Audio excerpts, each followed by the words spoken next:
할렐루야. 10월 31일 금요일 새벽 기도에 나오신 여러분들을 주님의 이름으로 환영합니다. 먼저 우리의 신앙을 함께 고백하며 예배의 자리로 나아가겠습니다.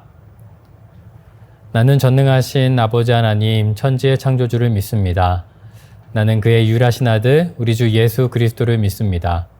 그는 성령으로 잉태되어 동정녀 마리아에게서 나시고 본디오 빌라도에게 권한을 받아 십자가에 못 박혀 죽으시고 장사된 지 사흘 만에 죽은 자 가운데서 다시 살아나셨으며 하늘에 오르시어 전능하신 아버지 하나님 우편에 앉아 계시다가 거기로부터 살아있는 자와 죽은 자를 심판하러 오십니다. 나는 성령을 믿으며 거룩한 공교회와 성도의 교제와 죄를 용서받는 것과 몸의 부활과 영생을 믿습니다. 아멘. 함께 기도하겠습니다. 살아계신 하나님 아버지 감사합니다. 오늘도 하루를 허락하여 주시고 주님과 동행할 수 있도록 또 깨워서 먼저 말씀을 볼 수 있도록 인도하여 주심에 감사드립니다. 이 말씀이 우리의 문제들 가운데 해답이 되기를 간절히 소원합니다. 이 말씀을 통하여서 하나님께서 원하시는 삶을 깨달아 알아가며 그래서 문제 가운데 무엇이 하나님께 속해야 되는지 어떤 부분을 바꿔야 될지 다시금 말씀하여 주심에 깨달을 수 있는 지혜를 허락하여 주시옵소서. 더불어서 우리에게 맡겨진 말씀을 통해 세상을 새롭게 하기 원하신다라는 것 올바로 깨달아 하나님의 말씀으로 세상을 이겨나가며 살아갈 수 있도록 인도하여 주시옵소서. 함께 하실 것을 믿사하며 예수님의 이름으로 기도드립니다. 아멘. 오늘 우리에게 주시는 하나님의 말씀은 스가랴 14장 16절부터 21절까지의 말씀입니다.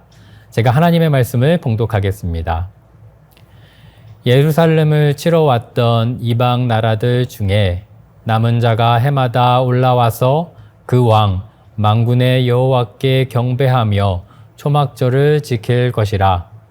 땅에 있는 족속들 중에 그 왕 만군의 여호와께 경배하려 예루살렘에 올라오지 아니하는 자들에게는 비를 내리지 아니하실 것인즉 만일 애굽 족속이 올라오지 아니할 때에는 비 내림이 있지 아니하리니 여호와께서 초막절을 지키러 올라오지 아니하는 이방 나라들의 사람을 치시는 재앙을 그에게 내리실 것이라. 애굽 사람이나 이방 나라 사람이나 초막절을 지키러 올라오지 아니하는 자가 받을 벌이 그러하니라. 그날에 말 방울에까지 여호와께 성결이라 기록될 것이라. 여호와의 전에 있는 모든 소치 제단 앞 주발과 다름이 없을 것이니 예루살렘과 유다의 모든 소치 만군의 여호와의 성물이 될 것인즉 제사 드리는 자가 와서 그 솥을 가져다가 그것으로 고기를 삶으리라. 그날에 만군의 여호와의 전에 가나안 사람이 다시 있지 아니하리라. 아멘. 이것은 하나님의 말씀입니다.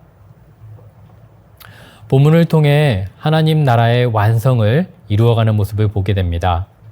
초막절과 성전 모습을 통해서 설명하고 있죠. 물론 언급하고 있는 초막절은 이스라엘 백성이 광야에서 장막을 치고 살아가던 시절 하나님이 친히 그들을 보호하신 그 은혜를 기념하는 절기, 그 모습과는 조금 다르지요. 아무것도 없는 노예의 신분에서 벗어나 하나님의 은혜를 경험하고 나아가 그분의 백성으로 살아갈 수 있도록 그 은혜를 주심에 감사하는 마음으로 이스라엘 백성들이 즐겼던 것이 바로 초막절입니다. 스가랴는 이 절기를 예루살렘으로 올라오는 남은 자 모두를 향한 절기로 확대하였습니다. 남은 자들이 되어 참여하는 모든 자들에게 은혜의 비를 허락하시겠다고 약속하신 것입니다. 이는 특정 민족을 넘어서서 하나님께 나오는 자들에게 퍼져가는 새로운 시대, 그것을 보여주는 것이지요. 이스라엘 사람, 애굽 사람, 이방 나라 사람 등 이렇게 민족에 따라 구분하는 것이 아니라 예루살렘을 향해 올라오는 자들은 누구나 참여할 수 있는 은혜의 확장, 그렇게 선언하고 계시는 것이지요. 더불어 스가랴의 환상을 통해 초막절은 과거의 기념이 아니라 미래의 완성으로, 그런 절기로 확장됩니다. 예루살렘에 올라오는 누구든 은혜의 비와 같은 비 내림을 경험하게 될 것이다 말씀하셨습니다. 광야에서 하나님께서 이스라엘 백성들에게 주셨던 그 은혜와 인도하심을 모든 민족 위에 확대하신다라는 것이죠. 나아가 스가랴 14장 20절에 등장하는 여호와께 성결이라는 짧은 단어를 통해서 이를 더욱 강화하고 있습니다. 여호와께 성결이라는 그 원어를 살펴보면 이것은 여호와의 것이다 라는 표현입니다. 이 표현은 도덕적인 정결을 포함하고 있을 뿐만 아니라 소유, 헌신까지도 포함된 단어이지요. 우리는 출애굽기 28장에서 이 단어를 확인할 수 있었습니다. 바로 대제사장의 이마에 붙어 있던 금패에 새겼던 단어이지요. 이 표식은 제사장이 세상과 구별된 존재로서 하나님께 완전히 속했다라는 것을 의미합니다. 그런데 스가랴는 이 표현을 놀랍게도 제사장의 머리가 아닌 말의 방울에 적용된다, 새겨진다 이야기하는 것입니다. 말은 전쟁과 노동의 현장, 즉 일상에서 사용되는 가축이었죠. 그런 말의 방울에 새겨졌다는 것은 우리가 살아가는 삶의 현장, 이 모든 것들이 여호와의 소유이며 거룩을 담아낼 수 있음을 말씀하시는 것이다 생각하게 되었습니다. 거룩은 성전을 넘어서서 우리의 일상까지 미쳐 있음을 말씀하시는 것이라 생각하였습니다. 성전과 아무런 관계없어 보이는 도구에 여호와께 성결이라는 표식이 새겨지게 하시고, 이를 통해서 거룩이 더 이상 특정 공간이나 직분 안에 머무르지 않고 세상 모든 영역 속으로 흘러가야 함을, 또 흘러갈 수 있음을 스가랴의 환상을 통해 확인하는 것이다 생각하게 되었습니다. 스가랴 시대 백성들은 제2의 성전이 건축되면 예전의 영광을 돌이킬 수 있고 그것이 돌아올 것이라 기대했습니다. 그러나 그들이 세운 제2의 성전은 솔로몬의 성전에 비해서 초라한 것이 현실이었지요. 그들이 기대했던 역동적인 하나님의 임재도, 이를 통해 다시금 부흥하게 되는 이스라엘 백성들도 가시적으로는 확인할 수 없었을 것입니다. 제사와 예배의 공간이 회복되었지만 마음은 여전히 앞서 얘기했던 것과 마찬가지로 과거 속에, 찬란한 성전 속에 머물러 있던 그런 모습. 그때 스가랴는 환상을 통해, 하나님께서 주신 환상을 통해 선언하고 있는 것이죠. 성전은 돌로 된 건물을 넘어서서 하나님의 임재가 가득 찬 곳, 그것을 의미했습니다. 사람들의 일상 공간 역시 여호와의 것이며 거룩한 곳임을 선언하고 있는 것이죠. 이는 더 이상 하나님께서 성전 안에 갇혀 계신 것이 아니라 인간의 삶 구석구석에 임재하실 수 있음을 보이시고, 모든 것이 여호와께 속하였음을, 또 모든 것이 가능함을 우리에게 보여주는 것입니다. 우리는 이미 묵상했던 스가랴의 말씀처럼 여호와의 성전은 힘으로 되지 아니하며 능으로 되지 아니하고 오직 여호와의 영으로 된다라고 말씀을 통해 다시금 이렇게 확인할 수 있는 것입니다. 귀환한 백성들은 제2의 성전을 재건하려 노력했고 그렇게 시작했지만 외부의 방해와 내부적인 어려움들을 경험하며 시간이 약 16년 정도 중단되었던 것도 경험하였습니다. 제2의 성전도, 제3, 제4의 성전, 또 우리들의 교회 역시 모두 우리의 능력과 우리의 힘으로는 불가능합니다. 우리의 힘으로, 또 우리의 능력으로는 불가능하지만, 그리고 그것은 단순히 건물로는 가능하다, 그렇게 얘기할 수 있을지 모르겠지만, 스가랴의 비전 속에서 더 본질적인 성전은 바로 거룩한 것이다라는 것, 영적인, 관계적인 성전이 진정한 성전임을 이야기하고 있는 것입니다. 제사장이 아닌 평범한 사람들 삶 속에서도 그 거룩은 가능하지요. 평범한 일상의 모든 것이 거룩을 담아낼 수 있는 것이라는 것, 스가랴의 환상을 통해서 다시금 확인하게 되는 것입니다. 그것이 오늘 본문을 통해 우리에게 원하시는 여호와께 성결, 이렇게 새기는 것입니다. 거룩함으로 여호와께 성결되는 저와 여러분들이 되기를 간절히 소원합니다. 그리고 마지막 절에 스가랴는 그날에는 여호와의 전에 가나안 사람이 다시 있지 아니하리라 라고 선언하고 있습니다.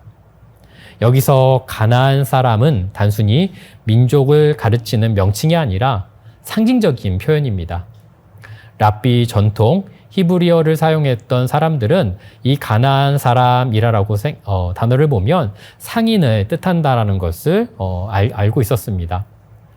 호세아서를 보면 가나안 사람들이 거짓 저울을 들고 탐욕으로 거래하는 모습을 비유적으로 나타내고 있지요.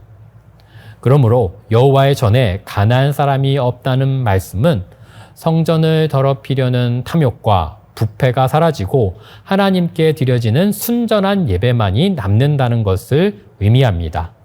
또 그것을 우리에게 도전하고 있는 것이죠. 우리는 신약에서 예수님을 통해 다시금 확인하였습니다. 내 아버지의 집으로 장사하는 집을 만들지 말라. 예수님께서는 성전에서 상인들을 내쫓으시며 말씀하셨습니다. 우리의 성전인 교회 역시 가나안적 기준을 멀리해야 합니다. 세상적인 기준이 아닌 하나님의 기준으로 세워가고 만들어 가야 함을 기억하는 우리들이 되어야 합니다. 스가랴는 단지 성전의 재건만을 외친 예언자가 아닙니다. 그는 재건의 어려움 속 또 많은 환난들을 보았지만 오히려 더 큰 비전을 바라보며 또 그것을 우리에게 선언해주는 모습입니다.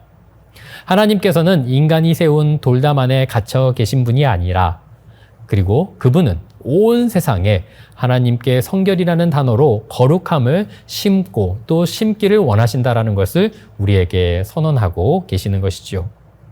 스가랴의 환상은 예수님의 입술을 통해 다시금 우리에게 분명하게 선포되고 있습니다. 이 성전을 헐라 내가 사흘 만에 다시 세우리라.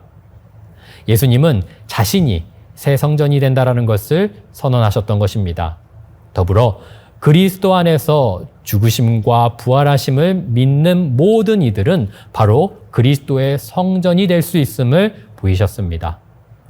오늘 스가랴의 마지막 말씀을 통해 예수 그리스도의 죽으심과 부활하심을 통해 다시금 거룩한 성전으로 세워지는 저와 여러분들이 되기를 간절히 소원합니다. 우리의 모든 것에 여호와께 성결이라는 단어를 새기며 거룩함으로 하나님의 성전이 되길 다시금 다짐하는 우리들이 되기를 기도합니다. 함께 기도하겠습니다. 살아계신 하나님 아버지 감사합니다. 우리의 마음 그리고 우리의 성전, 우리의 곳곳에 여호와께 성결이라는 단어를 새길 수 있도록 인도하여 주시옵소서. 그래서 우리는 여호와의 것이라는 것, 그리고 우리의 모든 소유와 또 우리가 만들어내는 모든 헌신들, 그 모든 것들이 하나님의 것이라고 자신 있게 고백할 수 있는 자들 될 수 있도록 인도하여 주시옵소서. 그리하여 이 마지막 때에 모든 것이 무너졌다 할지라도 힘으로 능으로 할 수 없는 여호와의 영으로 가능하게 하시는 여호와의 거룩함이 세상 가운데 우리를 통해 우리의 작은 입술과 손길을 통해 세워져 가고 뿌려져 가는 것을 경험하게 하여 주시옵소서.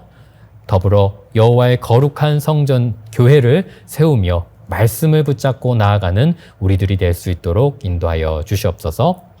하나님께서 함께 하실 것을 믿사오며 예수님의 이름으로 기도드립니다. 아멘. 계속해서 기도하며 하나님 앞에 나아가겠습니다.